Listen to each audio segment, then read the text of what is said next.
мен кемпір болыпты. Олардың малдары жоқ кедей болған еді. Олар қақпан құрып күн көретін еді. Бір күні шал қақпанына келіп қараса, бір қас қалыпты.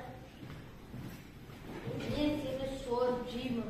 Сен маған тиіспейсің, сен бір жылдан кейін не сұрасаң, соны аласың дейді. Мақұл Деп шал үйіне қайтып кемпіріне бағанағы оқиғаны айтып берді. Бағанағының мен тұзағына қаз түсіп қалды. Мен оны бір жылдан кейін не келесің, соны орындаймын дейді. Сен неге оны болса бізден ашынғалайтын болып дейді. Ой, сен түк білмейсің. Деп шал жүре берді. Бір жыл өткеннен кейін шал қазды іздеуге шықты. Ол келе жатып бір ойынқай түйелерді көріп қалып, түйешіден бұл кімнің түйесі?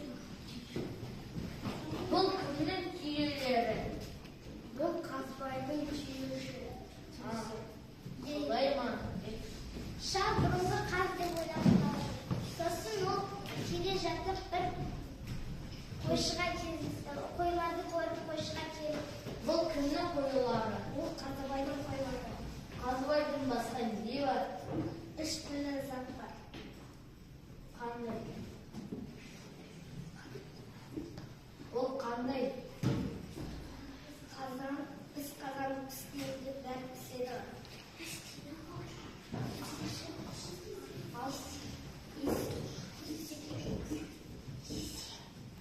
Құс тесігіне ұлсады. Содан кейін ұрттап ұртесен адамдарды ұрады. Мақұл Деп шал Қазбайға келді. Ол Қазбайдан қысқадан түсті сұрайды. маған біз қазаны берші.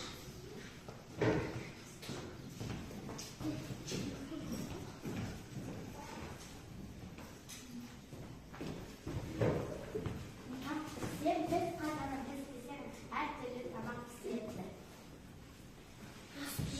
Шал үйіне келе жатса, балдар алдынан шығып, Ата шай ішіңіз демалыңыз. Маған қысқасан біз демеңдер.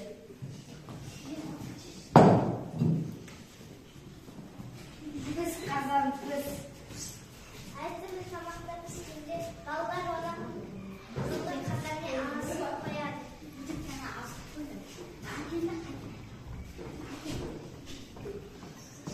Шал үйден шығып қазанды үйіне апарады.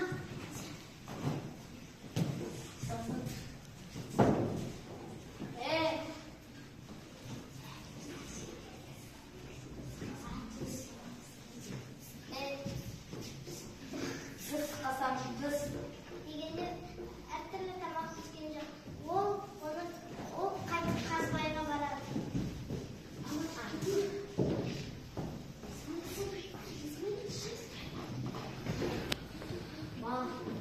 Маған құс секілдеріңді үшін.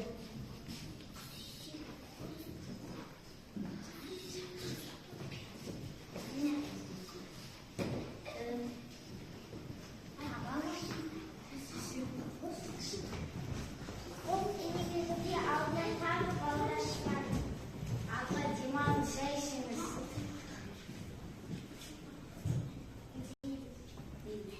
Маған құс десең құс демеңдер. Деп шал үйге кіргенде балалар Құс десең құс. дегенде алтын қысқанда оны кәдімгі есікпен алмастырып қояды.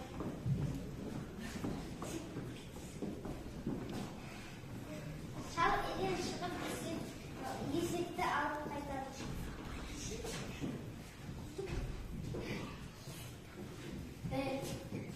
Құс десең құс. Дегенде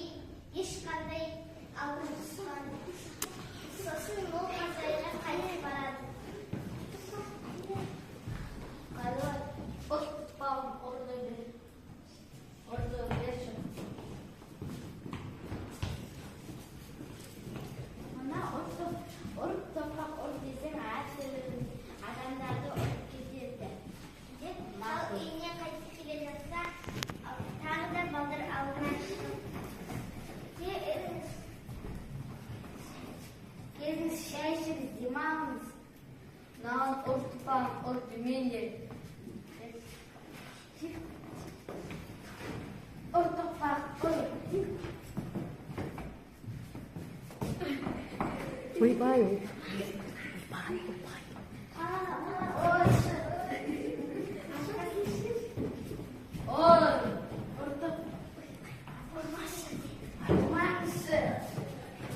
ата ата дедіңіз ата сізге қазақ